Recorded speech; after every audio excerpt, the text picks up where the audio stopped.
The door slammed so hard the hospital room walls shook. I sat on the edge of the bed, still holding the scan results. Stage 3, aggressive. My daughter Sarah looked at me with cold eyes and said, "We can't deal with this right now, Mom." My son, Michael, 31 years old, crossed his arms and muttered something about his job in Columbus, not allowing time off. My youngest, Jake, 26, just stared at the floor and followed them out without a word. The nurse, who had been standing quietly in the corner, stepped forward. She put a hand on my shoulder, but I barely felt it. I stared at the closed door for what felt like hours. My phone stayed silent. No texts, no calls, nothing. My name is Linda Marie Thompson. I am 57 years old, and I live in Dayton, Ohio. For 28 years, I raised those 3 kids mostly alone after their father left. When Jake was 2, I worked double shifts at the hospital cafeteria. I drove them to every practice, every game, every doctor appointment. I gave up my own dreams so they could have theirs. And on the worst day of my life, they walked away like I was nothing. I remember the exact time. June 12th, 2025, 10:47 a.m. That moment is burned into me. I laid back on the thin hospital pillow and stared at the ceiling. Tiles. One of them had a water stain shaped like a crooked heart. I counted the holes in the tiles to keep from screaming. 1, 2, 3, 4. My chest felt heavy, like someone had parked a truck on it. The doctor had just left 5 minutes before the kids arrived. He said we need to start treatment immediately. Chemo, surgery, radiation. The words blurred together. Then my kids came in, smiling at first, thinking it was just a checkup. I told them straight, cancer. They froze. Sarah's face went pale then. Hard. Michael checked his watch. Jake looked like he wanted to disappear. Within minutes, they were gone. I reached for my phone with shaking hands. No one to call. My sister in Florida had her own health problems. My friends from the old neighborhood had drifted away over the years. It was just me. 20 minutes. Later, the phone rang. I almost didn't answer, but something made me pick up.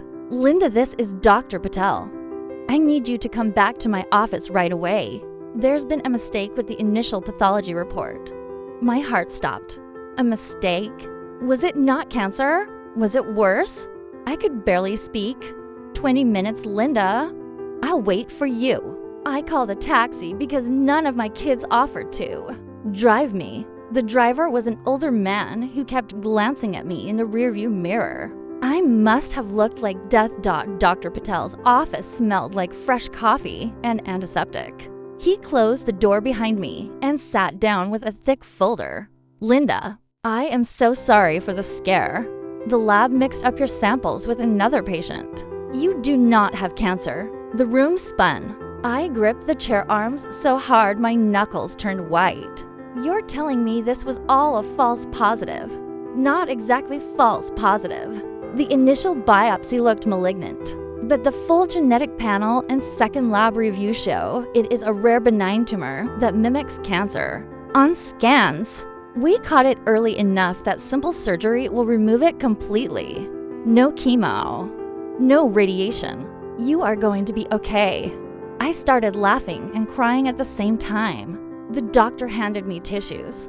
For the first time in hours, I could breathe. But then the anger hit like a wave. My children had abandoned me, thinking I was dying. They left me alone with what they believed was a death sentence. I drove home that afternoon in a daze. The house was quiet, too quiet.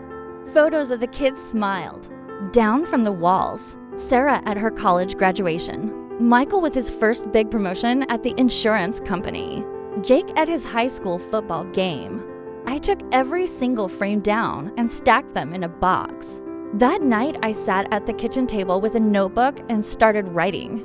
Not a letter, a plan. I had always told myself family comes first, but family had shown me exactly where I stood. 2 days later, Sarah called. Her voice was shaky. "Mom, we heard the news. Thank God it's not cancer. Can we come over?" I kept my voice steady. "No, not right now." She tried to argue. I hung up. Michael texted next. Mom, I feel terrible. Work was crazy, but I should have stayed. I didn't reply. Jake sent a meme, a sad face emoji. I blocked his number. I had to open questions burning in my mind. First, how much of my savings had I quietly transferred into a trust over the years that they knew nothing about? And second, what would happen when they learned the full truth about their father's estate that I had been managing? I scheduled the surgery for the following week. Small procedure, in and out. During recovery, I started making calls. My lawyer friend from church, Mr. Reynolds, came over with coffee. We sat on the back porch. Linda, you sure you want to do this? He asked. They left me when they thought I was dying, Tom. I need to know who they really are. He nodded and opened his laptop.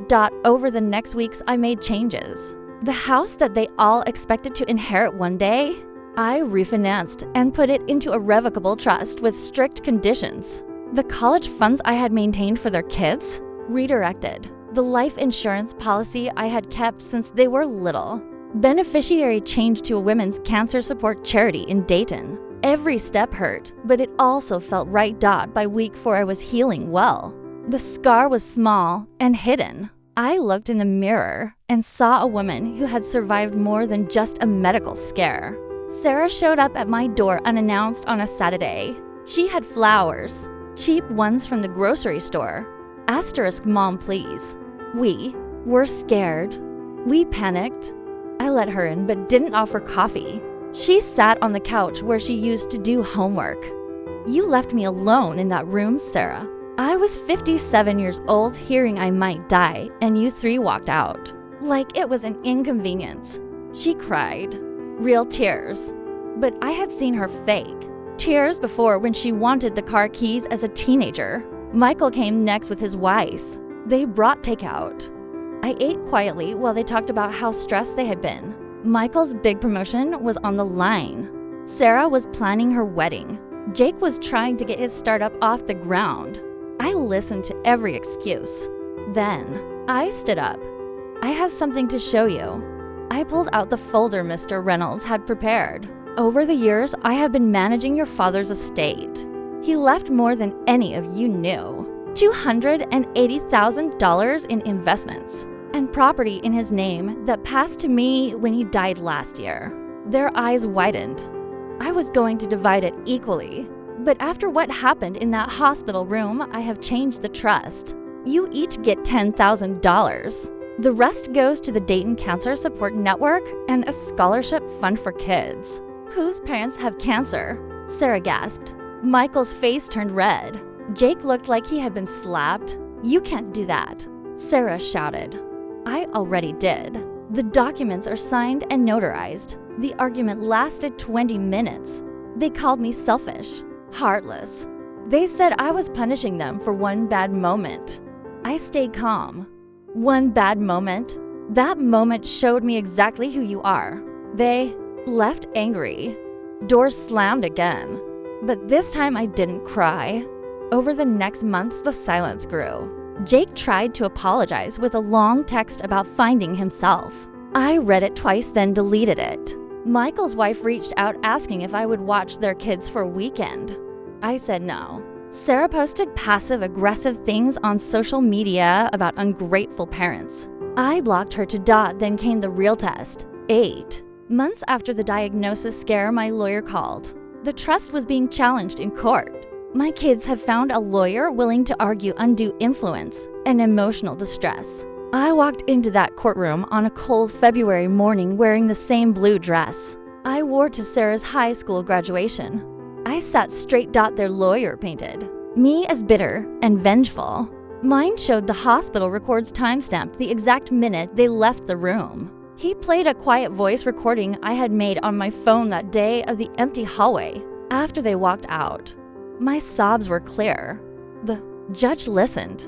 When it was my turn to speak, I didn't raise my voice. I told the truth. Asterisk, I gave them everything. And when I needed them most, they chose themselves. I am not punishing them for fear.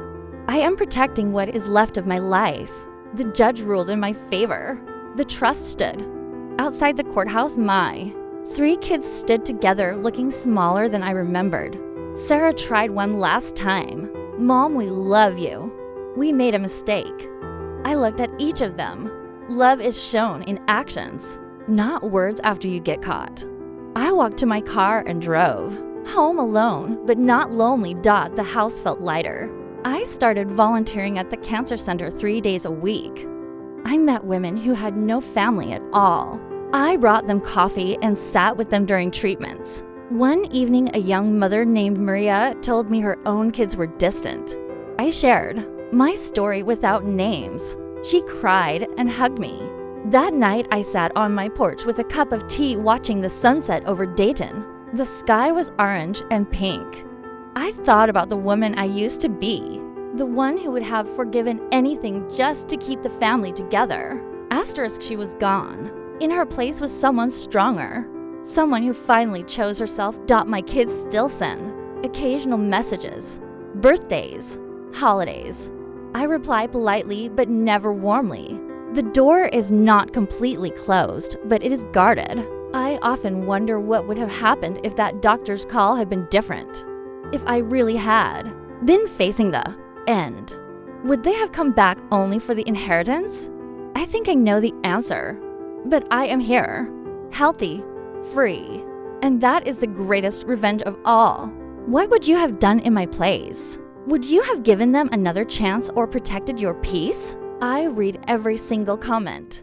Everyone. Asterisk.